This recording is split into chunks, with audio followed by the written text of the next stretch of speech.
So depressing.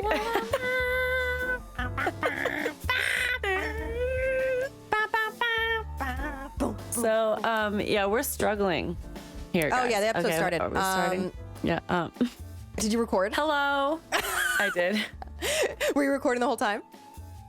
Yeah, for this thing. Well, I don't know when I started, to be honest. Well, whatever. However you're hearing this, hello, guys. We're back. Hi. This is So, quite. yeah, this is our... We're having Zoom delay issues, so sorry about this in advance. But yeah. If you've been listening to all of our most recent episodes where it's just downer after downer after downer after downer, as is the country these days, maybe you're thinking, it's time to leave. I got to get out of here. Where do I go? I need to be off the grid. And we have an episode for you today. Yeah, we got some info for you and things to ponder in that old noggin of yours. You know, a little bit of pros and cons about moving. And we want to acknowledge, like, if you do have the means to move, that is of the means of, there's a privilege to this, and you want to acknowledge that. In different aspects too. So yeah, for sure. but I mean, moving. I mean, you see this, you know, with history and, you know, and history repeating itself in different ways. And you're just like, you know, our country, they say every empire, the average length of time of an empire is 250 years. And America just turned 246. Here we are. So with that in mind, it's like, okay, when is a reasonable amount of time to be like, this country is no longer working for me? And there are so many people on social media, TikTok especially, there's like this whole thing, you know, with expats, that people have left the country and live in so many different countries. And they're like, this was the best thing. Like, there's not one person that's like that. I haven't heard one person that's regretted it. I'm sure they exist, but they're probably few and far between, because it's like, healthcare, there's so many advantages to moving if you have the means to do so, of course. But we're going to go into kind of the ins and outs of it. So, but yeah, like we said, between the recent Supreme Court decision on abortion rights, gun violence, and other safety concerns, racial tensions, politics, inflation, recession, and more, many Americans have had enough, and they're thinking about moving abroad to places like Canada, Portugal, and Italy. Following the U.S. Supreme Court's controversial decision to overturn Roe, made last month, the state international living, a leading authority for anyone. The site International Living, a leading authority on anyone looking for global retirement or relocation opportunities, witnessed a surge in traffic with people searching for a number of move to terms. And that included terms like moving out of the U.S. or I want to move out of the U.S. or moving out of America or how to leave America, and leaving America with the top search volume coming under the phrase how to move out of the United States, which spiked a staggering 4,000%. Wow. Like, your country is a fucking joke when how to move out of the United States just jumped 4,000%. 4,000%. Third world country. We've said there's a third world country in a Gucci belt. It is disgusting here. It's awful. In addition, a number of attorneys and companies who help Americans obtain a second citizenship have seen a huge spike in inquiries and applicants. Marco Permunian is the founder of the Italian Citizenship Assistance, an Italy-based agency with offices in New York and Los Angeles that specialize in Italian citizenship law and immigration matters, as well as helping with the purchase of property in Italy. He's talked about the spikes that he's seen in, you know, obtaining that citizenship. And I'll have to say, I actually did this. I am in the process of gaining my Italian citizenship. I pulled the plug. Or pulled the plug? Alyssa. Pulled the plug. What the fuck am I saying? Pull the trigger. Pull the trigger. Thank you. I'm triggered by the word trigger. I know. But yeah, so Italy has, I can't remember when they changed it. It used to be just grandparents, but they opened it up. If you can prove your grandparent was born in Italy, that you have a really good shot of gaining Italian citizenship. God. So I'm working with someone there right now of getting my documents in Yes. order. And I'm looking, like, they also do like group, like I'm trying to get my family involved in it too, so it can be like a group effort. Yeah. But there are cities in Italy, and we'll go into that, are paying people to live there, like I know, tens of I know. thousands of dollars. So Oh yeah, and there's land in Italy that's like so cheap right now. insane. So I mean, Insane. I think it's just one of those things where me and Ryan, we have to figure out how to live there. I mean, they have a film department. We don't speak the language, but I'm like, what am I doing? Like, I should just learn Italian right now. Like, I have Duolingo. Yeah. It's possible. Yeah, exactly. Anyway, but yeah, we'll go into all of the countries that are nice. Yeah. So where are Americans interested in moving? According to International Living, the biggest spike in interest for move to specific countries includes Portugal, Spain, Mexico, Costa Rica, Belize, and Italy. If any of those places are on your bucket list, here's what you need to know. So for Portugal, and that is, I really would love to go there. That's very high on my list. This tiny European country has it all. Cities with old world charm, golden beaches, rolling hills, some of the best healthcare in the world, a low cost of living, and high levels of safety. Plus, English is taught in schools starting at the 6th grade level, so many people in Portugal speak some English. Where to move? Just an hour north of Lisbon. Caldas da Rainha is a mid-sized city with a cobbled downtown and a big expat population. Want something more rural? Check out Alentejo region, which includes cities of Beja and Évora. Don't want to have a car? Then city life in either Lisbon or Porto might be for you, says Terry Coles, International Living's Portugal correspondent. Spain. Yeah. Spain seduces 3,000 miles of coastline, a low cost of living, excellent healthcare, first world infrastructure, superb personal safety, and amazing weather. Spain's sun-drenched Mediterranean coast assures retirees that they will never have to leave never need to shovel snow again. Wow, that was hard to say. So International Living Spain correspondent Marcia Scarborough was giving this information. Sunny urban options include Madrid and Barcelona, home to world-class museums, opera, and theater, or Valencia, which blends medieval and postmodern architecture. Then there's, quote, green Spain, along the northern coast, which offers a climate similar to Oregon or Seattle. Ooh. The Costa del Sol and the Costa Blanca promise more than 30... Oh, sorry. Wow. Promise. Promise. Has everyone heard that word? Promise more than 300 promise more than 300 sunny days a year. That sounds amazing. I have a lot of people I know are going on vacation to Spain this year. So, and I feel like a lot of people are taking trips no longer just to get away and go to Europe and take a trip, but to like scout it out. Like, do we want to live here? Yeah. Mexico, for sure. So Mexico has been a popular expat spot for at least 50 years, thanks to low cost, top-notch healthcare, great weather, good highways, reliable electric and water, and good cell phone service and internet access. Another bonus, it's easy to become a resident thanks to reasonable income requirements. To get temporary residence in Mexico, you must have an income of around $2,100 a month or $36,000 in the bank. Okay, so permanent residence requires around $2,700 a month or $149,000 in the bank. So definitely achievable, and especially as a couple, or like, I don't know, there's just so many options, and we are not stuck here. And I like how what you're saying, Alyssa, of like, okay, well, we don't speak the language. If we go there, how do we start working? And then it's like, we are human beings. We learn languages. Like, we can learn a language. Yeah. And it's not an easy thing to do. It's not like, oh, no problem. But we can, why don't we learn a language? Like, why are we're so stuck in our heads? Yeah.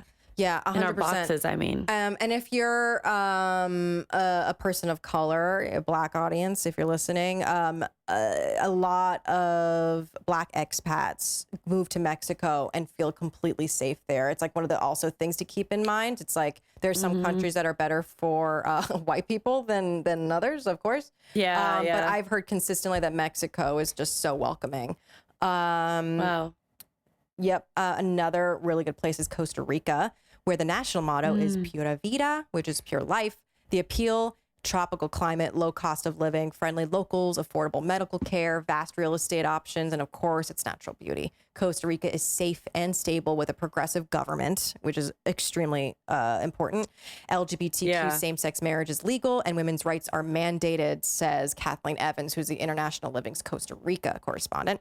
There's also a new digital nomad visa and an updated law to attract retirees that include perks like a lower threshold for investors and the ability to import 2 cars and a shipping container for home goods tax free. So they make it easy to move there. Really great. Belize is also a really popular place with more than 200 pristine islands scattered along Belize's coastline. It's no wonder Belize is an expat pick. They're attracted to the nature, the water-related outdoor activities, as well as the abundant inspiration that attracts a lot of artists, photographers, and writers. One of the top places to move is Kayakulker, a 5-mile long island off the coast of the mainland, and International Living calls a charming Caribbean island where go slow is the motto. Here, a couple can live comfortably starting at $1,500 a month. They can live a couple, just $1,500 a month. Wow. Yeah. What are we doing here? I don't know. We're families here. We were raised here. You know what I mean? I know. There's so many things. So Italy is, and we were talking about this before, one of the top places, and we'll talk about why. So expats are drawn to Italy's art, culture, and architecture, and world-renowned food, and a slower pace of life, plus everything from romantic cities to timeless hill towns. According to Permunian of Italian Citizenship Assistance, many people are pursuing Italian citizenship to give their children the possibility to study anywhere in the European Union, which is easy, since university fees are much lower than in the US and access to high quality universal health care is mostly free of charge. Wow. Plus, with Italian citizenship, you can reside anywhere in the EU without any time restrictions or limitations. That's the beauty of getting that. Wow. Yeah, it's like you are free to move anywhere. That's amazing. Many also look to invest in property, as the Italian real estate market is much more affordable compared to US real estate, which is abysmal. And according to International Living, outside the major cities, homes in Italy start at just $50,000 or less. Wow. Guys, Molly and I don't know, obviously if you follow us, we live in Los Angeles. A $50,000 house does not exist in this city. No, nowhere. I'm not even convinced that you can be homeless for $50,000 in Los Angeles. That is not a thing. No. And then also many places in Italy are offering people to move there. In 2021, Deep Pocketed Village in Italy was offering people up to $52,000 in grants to move there and to work. Wow. So another thing to note, that abortion is legal there. I was looking into that, but because there's so many Catholics that live there, it's really hard to find providers that will actually do one. So you have to kind of travel to different towns. Italy's not huge, but if you don't have the means to travel all around Italy to get to a provider, that could be really difficult. So it's like, yeah, abortion's legal, but like there are many providers that will just be like, nah, I'm not doing that. Right. Which sucks. So, and that's kind of, moving into kind of more of sort of cons of it, right? Like, yeah, I mean, these are things that you do have to consider. Yeah, like nowhere is perfect. Like a lot of these places are near perfect, but there are socioeconomic, there's political things that are just not always going to align with what we're looking for, because this society, it's not just America. It literally is a global patriarchal racist system that is ingrained in almost every single country. And that's like the aspect of moving somewhere, like just from living abroad in multiple different countries.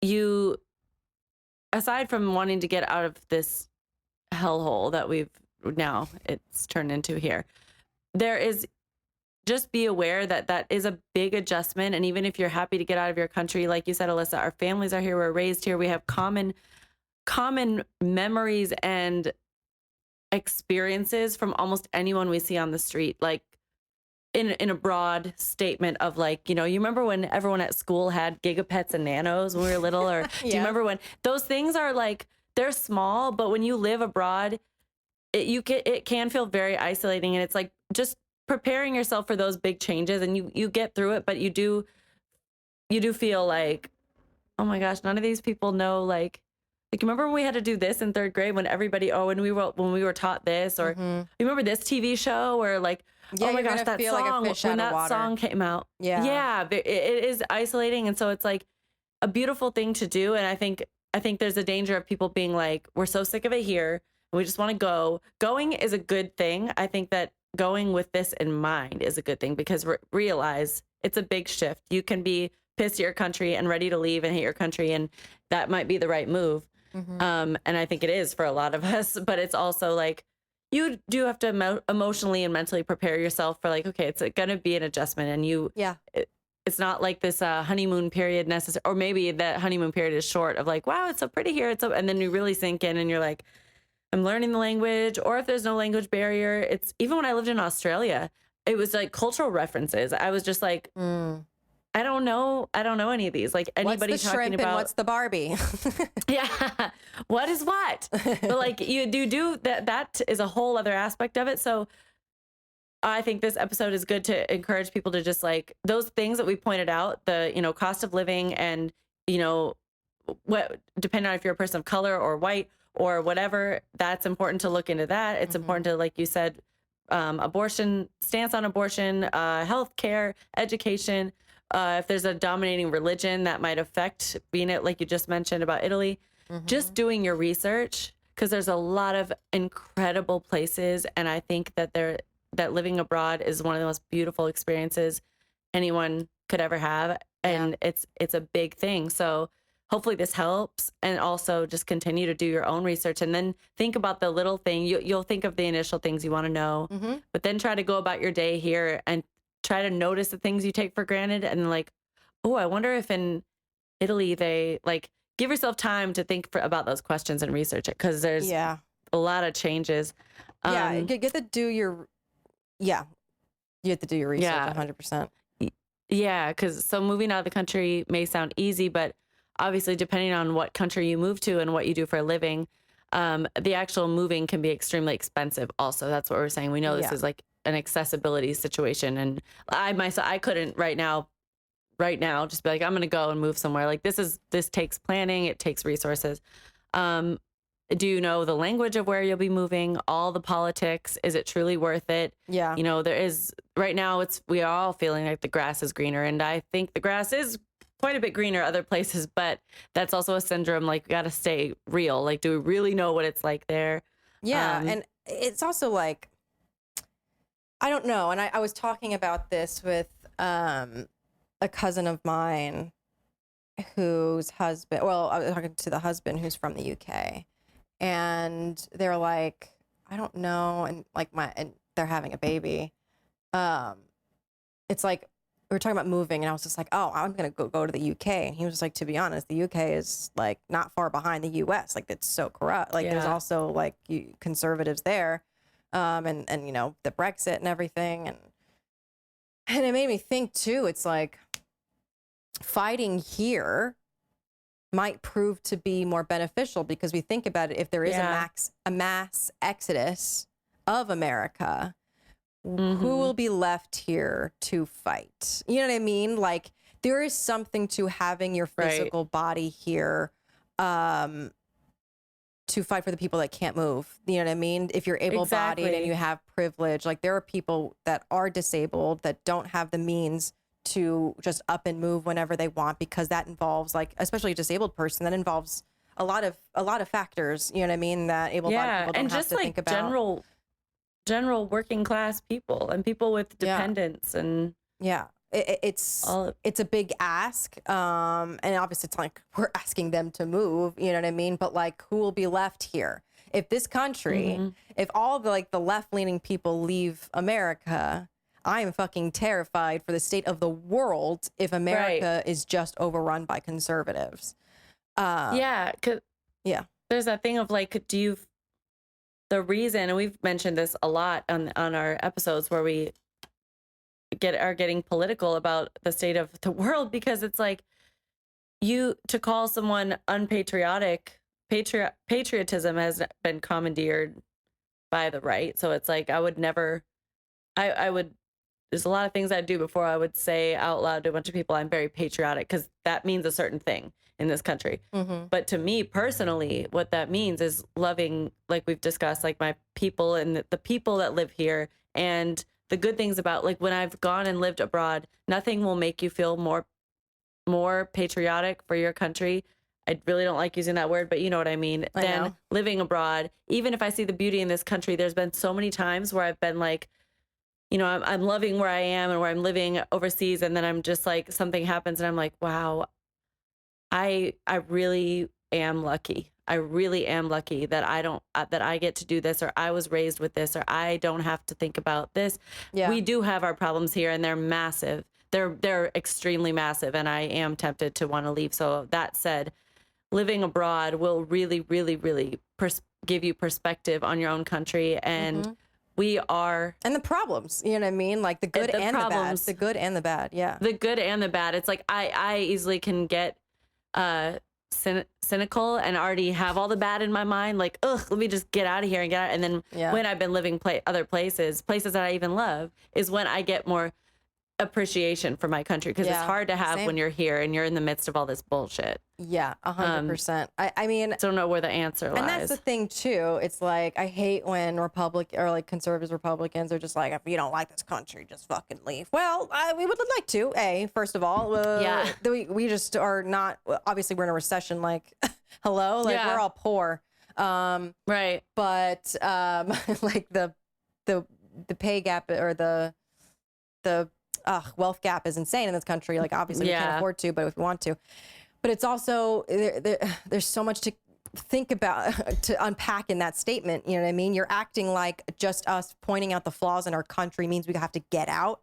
You know what I mean? Like, right. And I think we've said this before on the podcast. It's like that analogy of like, if you notice your partner is depressed, you know what I mean? And like not treating themselves or saying things to you, and it's not, you're like, what's going on? Instead of just being like, I don't know, like, wouldn't you want to fix that? You know what I mean? If your parent was sick, when you love them, like, you showing your love for something or someone is you caring enough to try to like, we were talking about that. Like, if someone is an addict, someone you love is an addict. Yes. And you're like, you're not just going to be like, oh, that sucks, and watch them, kill themselves. Yeah. It's like you're going to attempt, not that it will work or there are ways and all that, but like, you love them. So you want to try to help them, and you want to try to improve their circumstances because you love them. Yeah. And so that's what that's what us speaking out against the shit in our own country is. It's like, I love what I've been given here. I love the people I know here, and the people at the top aren't representing any of that. And I will fight against it because I love my country, not because I love my government, and not because I love the structures in place, and all of this shit that I can go on about, that we do go on about.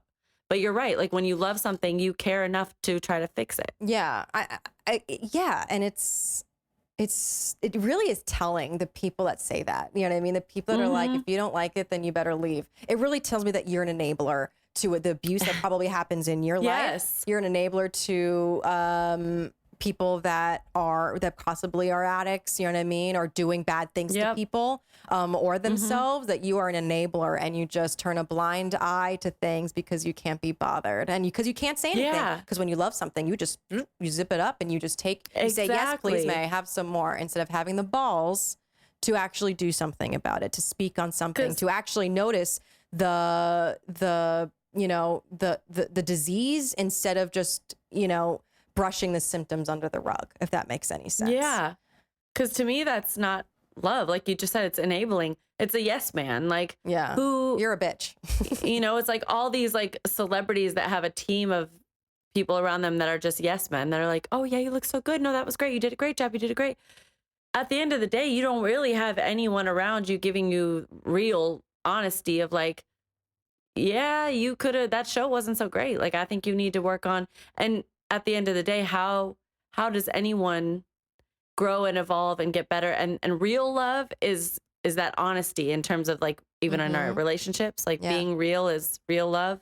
And so that applies, I think, to our country, our relationship with our own country. Yeah. And especially to the topic that we're talking about today. If you are in a relationship that is abusive and you love them and you're trying to figure out ways to fix it and it's not working, guess what you do? You leave the relationship. Yeah. And in this case, it's you're leaving the country. You know what I mean? It's like, but this is the thing. And I still feel strongly about this. I don't want the country to be overrun by sick conservatives. Like I just saw the other day, there is this really and unfortunately popular political commentator on the far right, that was just at, I think, Marjorie Taylor Greene's Unite the Right rally, some rally that she did recently. And he was just, I think yesterday or the day before, had an episode where of his show that he talked about how we need to start burning women alive again and witches, bringing back witch trials because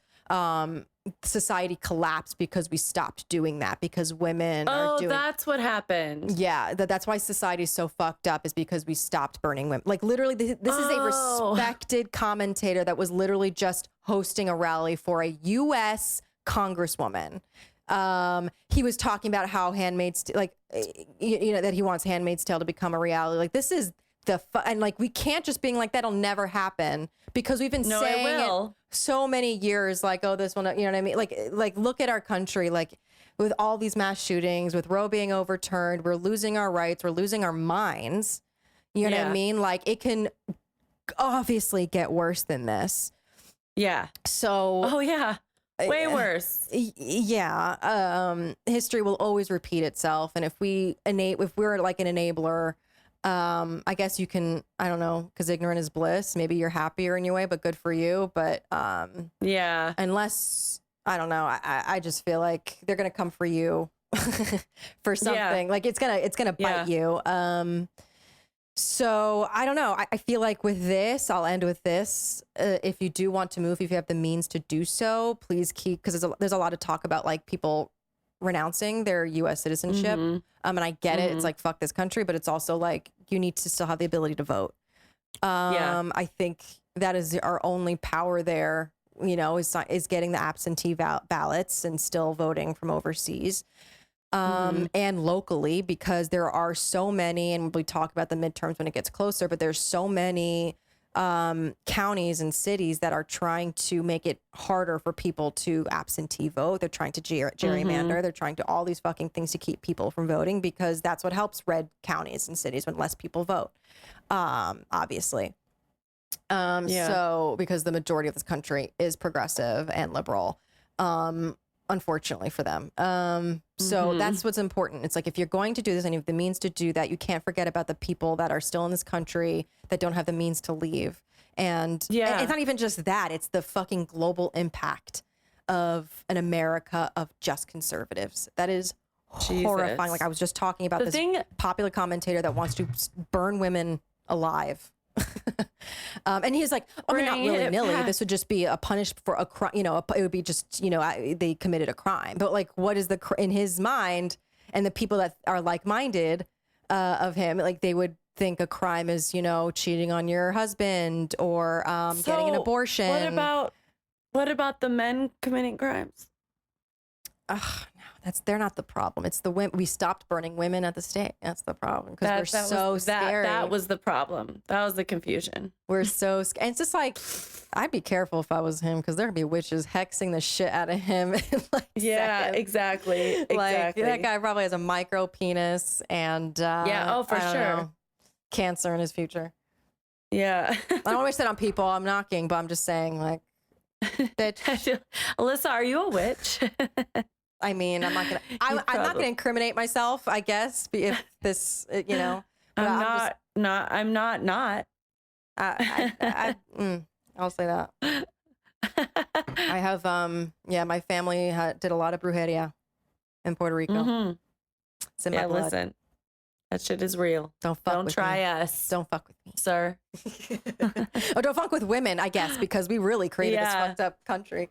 Oh yeah, guys, everybody should look at Alyssa's shirt who's watching YouTube right now. We should have shouted this out earlier.